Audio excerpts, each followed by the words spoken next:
Hello, so it's Friday the 13th. Wow, there's a slightly scary thought, although if you check out my esoteric channel, Twig Brother, there's a video up there saying kind of, don't worry too much about that. These things that scare us only have power because they scare us. If we decide it's lucky for some and we're going to be okay, then it's going to be lucky for you and you're going to be okay, basically. That's how it goes. But anyway, enough of that. Astrology as we go through this weekend. It is Friday the 13th, so we'll look at it from the 13th to the 15th. I will be back on Sunday with a look at next week, and next week includes Uranus turning retrograde and, of course, the full moon, which is on the 22nd. The Uranus retrograde is on the 19th. The new moon is on the full moon, I should say, is on the 22nd. Right now, though, we're just coming up to first quarter, and that's going to be this Sunday. That's when the moon is halfway up, 50% full, and the lunar energy really kind of, grandmother moon gets her boots on. That's what it's all about there. Now, we've got two T-squares coming up this weekend. And I know many of you actually know what a T-square is, but also many of you don't, so I'm going to explain it. And in astrology, a T-square, it's a red aspect pattern that's formed between three planets, or 3 points in a horoscope, and we're looking at three planets both times this weekend. These aspect patterns are also called achievement figures because the aspects that they form are charged with energy. The tension in that energy allows people to use it in life, whether that's in work, whether that's in getting something done, whether it's achieving goals, whatever, Now, a T-square, it's a triangle consisting of two square aspects which are joined by an opposition. So it's pretty complicated, really. But it can be called an achievement triangle because you really can get things done this way. So let's take a look at what we've actually got coming up. I'm using my cheating book, which is, let me show you, Llewellyn's 2021 Daily Planetary Guide, and I strongly recommend this book if you want to get into astrology, because it's not just knowing the stuff, it's watching what happens with astrology, what actually happens day to day, and that's really what this channel is all about, and you will learn a lot from following what happens in astrology from one day to the next. You really will. So anyway, so much to remember, so I'm taking a look at this.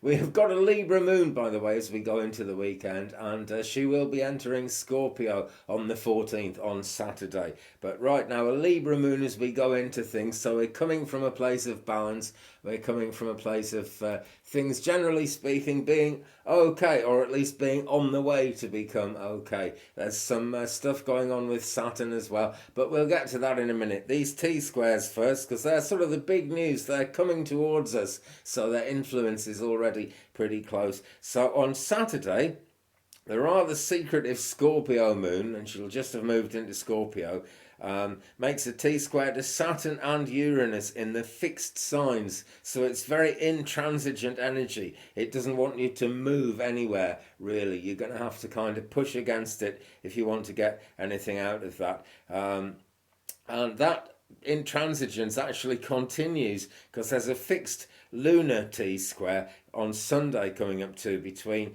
the moon, the sun and Jupiter. So let's first take a look at the characteristics of Saturn and the characteristics of Uranus, which are going to be involved in the Saturday one. Saturn, it symbolizes the sort of limits in life that where you just can't go any further. It's kind of the law and order planet, really, and it depends where it is in your birth chart, really, as to how much it's going to affect you. But that's really a big sort of source of intransigence. Strict justice, really, is what Saturn is all about. Saturn, sometimes called the Great Malefic, which isn't a nice thing. And it used to be seen as something to do with fear. People felt a lot of fear around Saturn, and it came with like warnings which astrologers would pass to clients about shortages coming up, bad luck, great loss, punishing circumstances. We've learned more about it since then, but that's what's really going on there. And of course, Uranus in that T-square too. Now, Uranus links quite closely to Mercury in astrology. It governs the brain, it governs knowledge, that kind of thing. So that could be tricky, you know, it could be rather difficult to learn things. We might see people relearning old lessons that they still don't understand because it doesn't help you understand it. But Uranus really is also an awakener, it wakes you up, it gets you kind of woke, to use that rather unpopular word. As it is at the moment, but it wakes you up. You can get kind of sudden changes, sudden shocks coming in. It's the ruling planet of Aquarius, which is very innovative, is the sign of Aquarius. And sometimes you get these upheavals and they're actually necessary. They actually break you away from restrictions and get things feeling more liberated in your life, generally speaking. It's a generational sign because it affects people right across whole generations, does Uranus. It's like it's further out there in the solar system.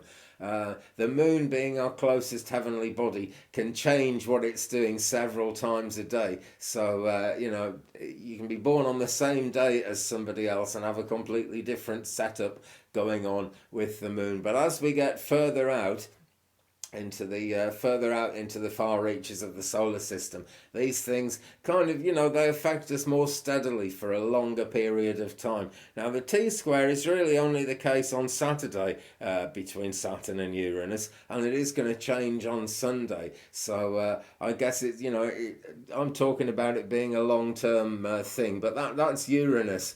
That's not actually the T-square.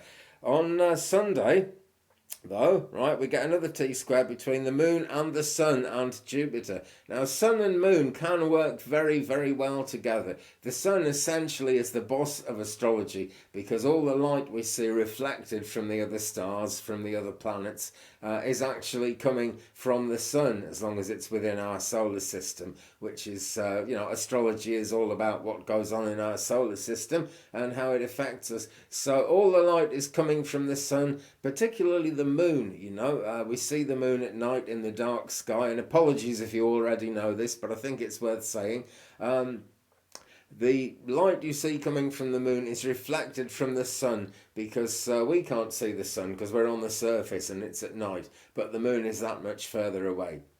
So the light is out there. But yeah, Sun, Moon and Jupiter. This could get, you know, if people's ego feels slighted or, you know, someone takes a knock to the ego, that can spin out of control, really. So you want to kind of stay away from, like, people who are really self-centered and narcissistic. And if you feel that you might be self-centered and narcissistic, and I couldn't possibly say that about you, dear viewer, I think you're wonderful because you're watching my channel. But if you think that might be you, then try and keep it as real as you can, basically.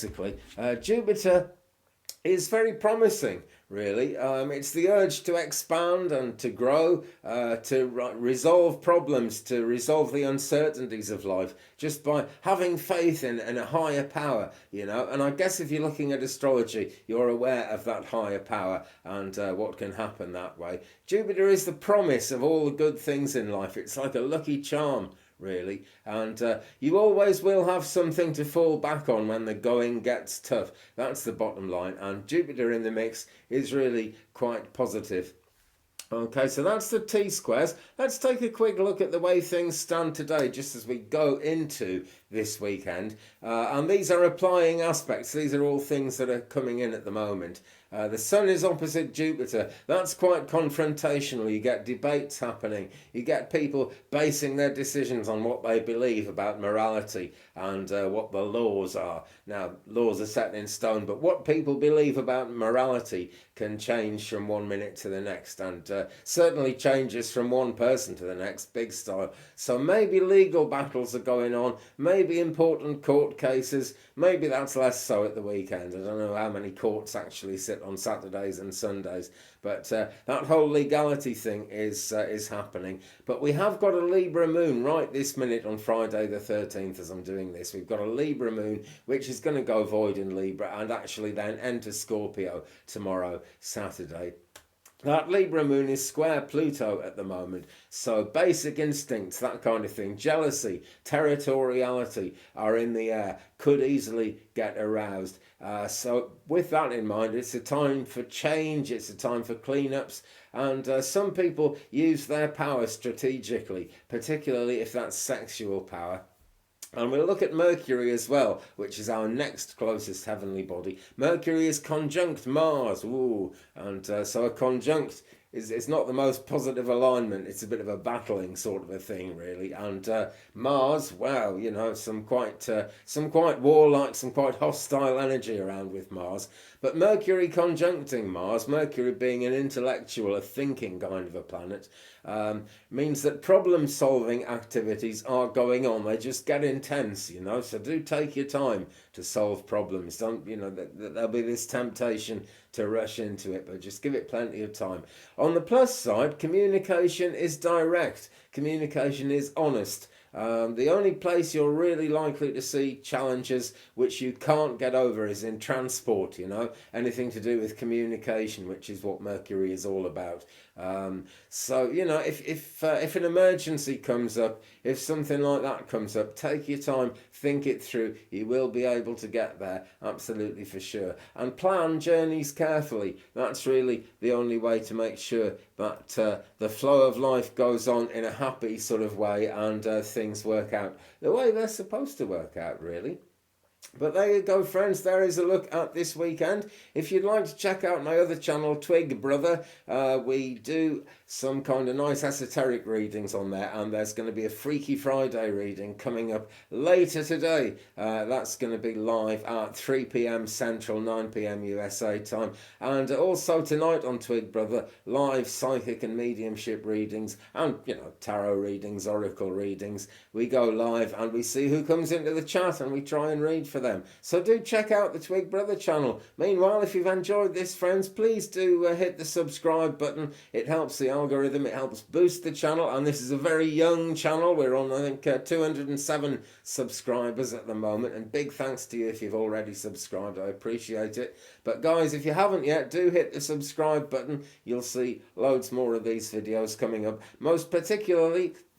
most immediately one on Sunday, dealing with next week with that big Uranus retrograde and that full moon that's coming up, I think, in Aquarius on the 22nd. I will have to check, and my head is full of this video at the moment. But drop a like on this one, please, if you've enjoyed it. Leave me a comment, let me know what you think. We will share the journey, and I'll see you again in a future video, friends. So take good care of yourselves, and all the very best to you. Bye-bye.